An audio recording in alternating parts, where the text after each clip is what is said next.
वर्णानाम् अर्थसंघानां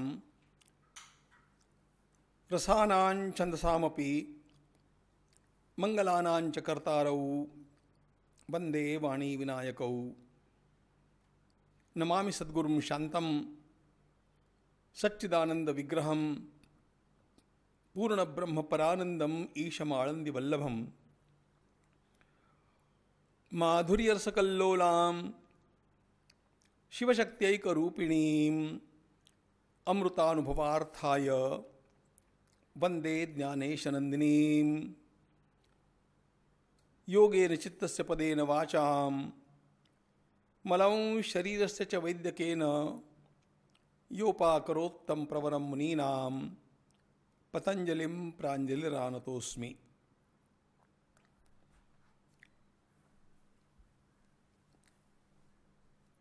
भगवान श्री पतंजलि के निर्देशन में शेषावतार भगवान पतंजलि महाराज के उंगली पकड़ करके हम लोग इस साधन पाद में क्रमशः मध्यमाधिकारी भी कैसे योगाभ्यास के लिए और आगे चल करके समाधि के लिए योग्य हो सकता है, इसका अवलोकन कर रहे हैं। इसमें जो बाधाएं आती है, उन 5 प्रकार की बाधाओं को उन्होंने क्लेश कहा, और ये अविद्या, अस्मिता, राग, द्वेष और अभिनिवेश, इस प्रकार के जो 5 क्लेश हैं, जो 5 प्रतिबंध हैं, जो 5 अवरोधक है, उनमें सबसे प्रधान, जिस एक अविद्या की भूमि में अन्य क्लेश, अन्य प्रतिबंध वृद्धिंगत होते हैं, बढ़ते हैं, उस अविद्या का रूप हमने देखा। यह मूल अविद्या ही है जो अन्य क्लेशों को निर्माण भी करती है, पनपाती भी है। और ये जो अविद्या के अलावा 4 क्लेश हैं, इनमें पहला भगवान पतंजलि कहते हैं अस्मिता है। दृग् दर्शन शक्ति और एकात्मतेवा अस्मिता, ऐसा उन्होंने इसका लक्षण किया और अत्यंत सूक्ष्म विषय की ओर वे हमें लेकर के चले हैं। इस संसार को हम देख रहे हैं, यह संसार हमारे लिए दृश्य है और हम उसके दृष्टा हैं। यहां तक की बात तो हम सब लोग जानते हैं, किंतु यहां पर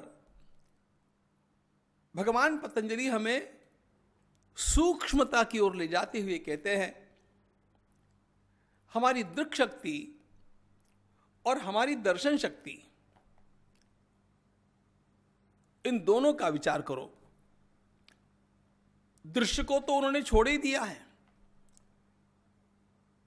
दृश्य हम देखते हैं, लेकिन हम जो देखते हैं, ऐसा हम कहते हैं, वह हम अथवा वह मैं, इस दृश्य को देखने वाला कौन हूं, यह अत्यंत मौलिक विचार और साधन के लिए परम उपयोगी विचार आज हमें यहां पर करना है। हम जब मैं शब्द का प्रयोग करते हैं और मैं इस दृश्य को देख रहा हूं, इस संसार को देख रहा हूं, ऐसा कहते हैं, उस समय यह मैं शब्द का प्रयोग हम किस बात को लेकर के करते हैं? एकदम जो गंवार है, अध्यात्म की दृष्टि से बोल रहा हूं, साधन की दृष्टि से बोल रहा हूं, इसमें जो एकदम प्राथमिक है, वो तो शरीर को लेकर के ही मैं शब्द का प्रयोग करेगा। हम लोगों को यह सूक्ष्म अंतर यात्रा करनी है। इतना तो हम समझते हैं कि ये शरीर मैं हूं नहीं, लेकिन इस शरीर के पीछे भी जो हमारा अंतःकरण है वह भी मैं नहीं हूं, इस बात को जानना परम आवश्यक है। मैं शरीर नहीं हूं इस बात को तो सामान्य लोग इस बात से भी समझ जाते हैं कि जब किसी का प्राणोत्क्रमण होता है तो भीतर से कुछ चला गया, भीतर से कुछ चला गया, शरीर तो वहीं पर रह गया। इसलिए सामान्य व्यक्ति भी इस बात को अनुमान से और उसके द्वारा देखे गए प्रत्यक्ष से समझ लेता है कि हम शरीर नहीं होते हैं, शरीर से भिन्न कुछ तो भी है। बात यहां पर समाप्त नहीं होती है। शरीर तो मैं हूं ही नहीं, लेकिन इस शरीर के भीतर बैठा हुआ जो अंतःकरण है, जिसे हम वेदांत की भाषा में मन, बुद्धि, चित्त और अहंकार ऐसा कहते हैं, और भगवान पतंजलि ने जिसके लिए सीधे सीधे चित्त शब्द का ही प्रयोग किया है, वह भी मैं नहीं हूं। जो वास्तव में मैं हूं वह तो इसके पीछे भी हूं, इसके पीछे ही हूं। भगवान आदि शंकराचार्य महाराज का आत्मषट्क आपने पढ़ा होगा, सुना तो होगा ही। मनोबुद्धि अहंकार चित्तानि नाहं, न च श्रोत्र जिह्वे न च घ्राण नेत्रे न च व्योम भूमिर न तेजो न वायुः, चिदानंद रूप शिवोहम शिवोहम। वेदांत की सारी बातें यहां पर लाने की आवश्यकता नहीं, लेकिन मनोबुद्धि अहंकार चित्तानि नाहम, मन, बुद्धि, चित्त और अहंकार, इस अंतःकरण चतुष्टय को यहां पर चित्त इस एक शब्द में लिया है। और हम सब की यह धारणा है कि वह तो कम से कम मैं हूं ही। भगवान पतंजलि कहते हैं अंतःकरण के माध्यम से आप दृश्य को देख रहे हैं, लेकिन अंतःकरण माध्यम होने पर भी आप अंतःकरण नहीं है, आप उससे भी परे हैं। चश्मे के माध्यम से मैं अक्षरों को पढ़ रहा हूं, लेकिन चश्मा अक्षर नहीं पढ़ता है, उसके पीछे जो आंख है वो पढ़ती है। अक्षर दृश्य है, चश्मा उपकरण है और आंख दृष्टा है। यह स्थूल उदाहरण है। उसी प्रकार यह संसार दृश्य है, अंतःकरण उपकरण है, जिसके माध्यम से वह चैतन्य इस दृश्य को देखता है। जिसके माध्यम से यह दृश्य देखा जाता है उसे यहां पर दर्शन कहा है। तो एक है दृक् शक्ति और एक है दर्शन शक्ति। एक है शुद्ध चैतन्य और एक है यह अंतःकरण, जिसके माध्यम से यह सारा दृश्य देखा जाता है।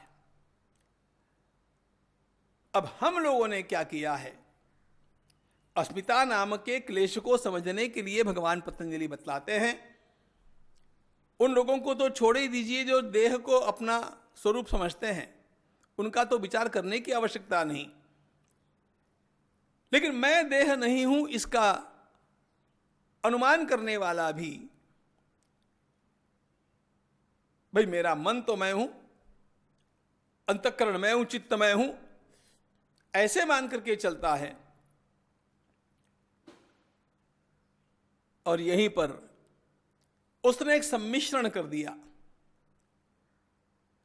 दृक् दर्शन शक्ति और एकात्मता, इन दोनों को मिला दिया। मैं अंतःकरण नहीं हूं, फिर भी मैंने स्वयं को अंतःकरण मान लिया, चित्त मान लिया, और अब मेरा सारा जो भी व्यवहार होता है वो उस अंतःकरण को, चित्त को अपना स्वरूप मान करके चलता है।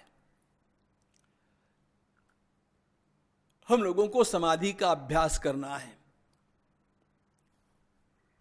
हम लोगों को आखिर पहुंचना है विवेक ख्याति तक, और उसमें यह बहुत बड़ी बाधा है कि हमने चित्त को अपना स्वरूप मान लिया। अच्छा, चित्त को स्वरूप मान लिया, उसके साथ इतने अधिक घुल मिल गए कि यदि किसी से यह कहा जाए कि भैया आप चित्त नहीं हैं, तो वो समझ ही नहीं पाएगा। वो कहता मैं कैसे नहीं हूं। लेकिन मूल ज्ञान तो यही है, अंतिम सिद्धांत तो यही है, यच्चक्षुषा न पश्यति ये न चक्षुंषि पश्यति तदेव ब्रह्मत्वं विद्धि नेदं यदिदमुपासते। केनोपनिषदकार ने बड़े सुंदर ढंग से इस बात को समझाया।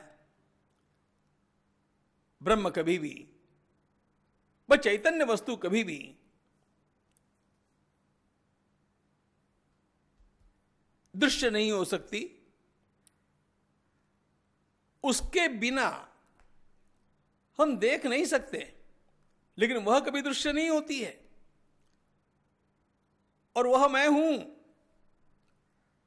तो यह दृष्टा, यह दृक् शक्ति, सीधी भाषा में कहूं तो यह आत्मस्वरूप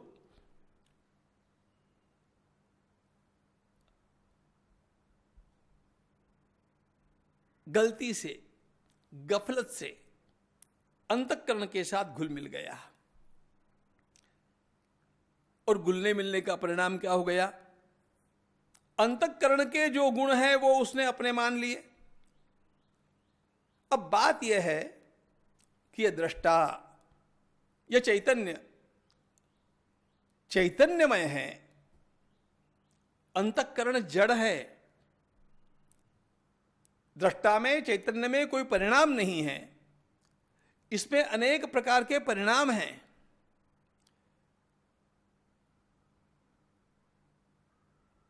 और परिणाम इसका यह हो गया कि जब मैंने अंतःकरण को अपना स्वरूप मान लिया, तो उसके साथ आने वाले सारे के सारे पदार्थ मुझे अपने लगने लग गए। यह जो दोनों की एकात्मता हुई, वो कैसे हो गई, इसके लिए हमारे शास्त्रकार दो उदाहरण देते हैं। पहला उदाहरण तो स्फटिक के पास में लाल रंग का फूल रख दिया तो स्फटिक लाल हो गया, ऐसा हम लोगों को दिखता है। स्फटिक में वो लाली है नहीं, लेकिन उस सन्निकर्ष के कारण, उस सानिध्य के कारण स्फटिक भी लाल हो गया। लाल स्फटिक की हमें प्रतीति होती है, जबकि वो लाल नहीं है, वो लाली उसके भीतर नहीं गई है, वो उससे भिन्न है। केवल सानिध्य का परिणाम ये हो गया। अच्छा, दूसरा एक उदाहरण देते हैं। लोहे का एक गोला, उसको आग में तपाया और इतना तपाया कि वो लाल लाल हो गया। अब लोहे का गोला और वह अग्नि दोनों आपस में घुल मिल गए कि नहीं? बोलो, वो घुल मिल गए।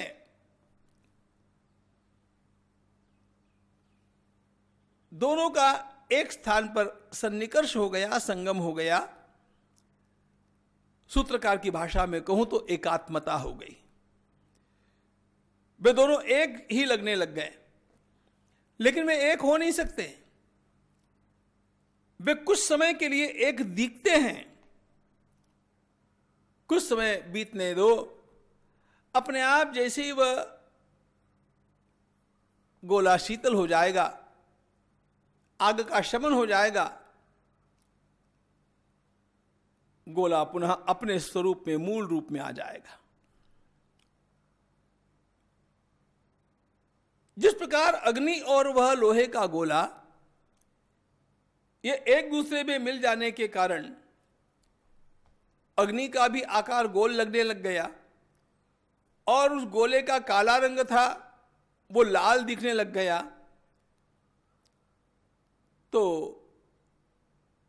गुणधर्म बदले ऐसा लगने लग गया। परिणाम यही होता है, अंतःकरण के सन्निकर्ष के कारण, उसकी दर्शन शक्ति के और मेरी दृक शक्ति के परस्पर मिल जाने के कारण उसके साथ मेरा इतना एक ही भाव हो गया कि उसके सुख दुख, उसके राग द्वेष मुझे अपने लगने लग गए।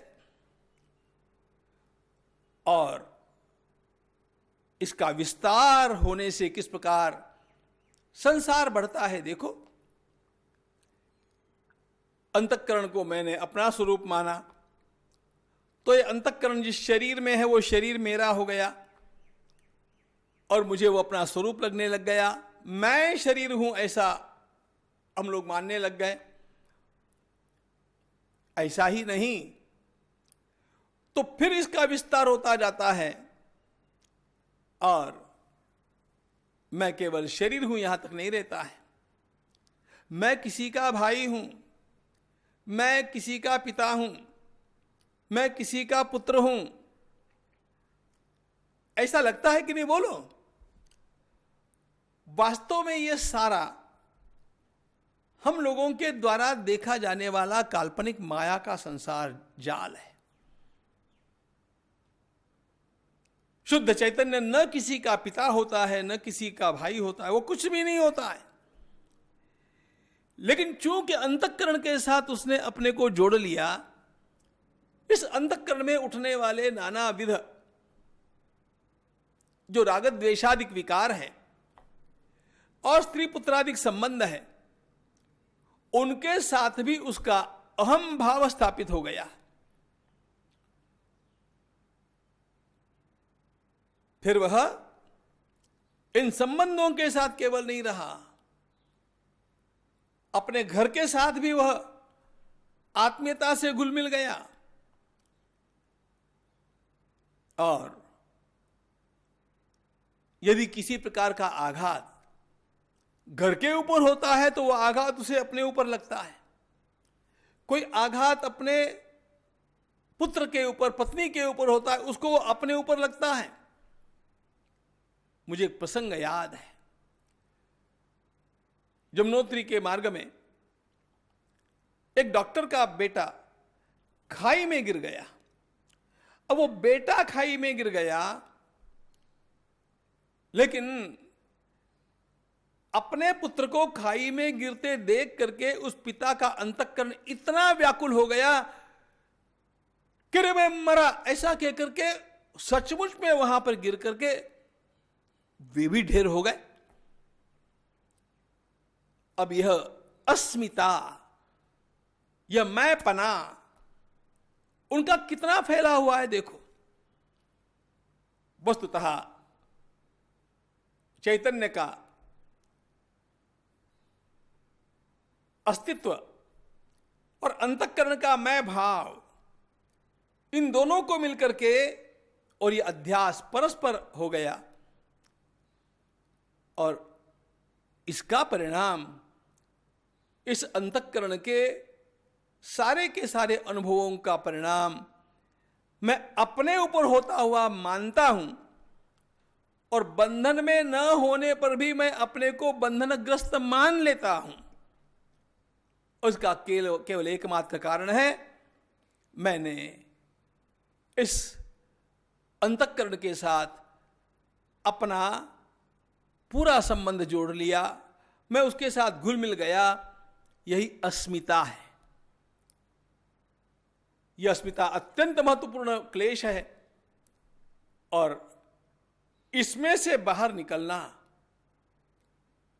यही वास्तव में ग्रंथि है।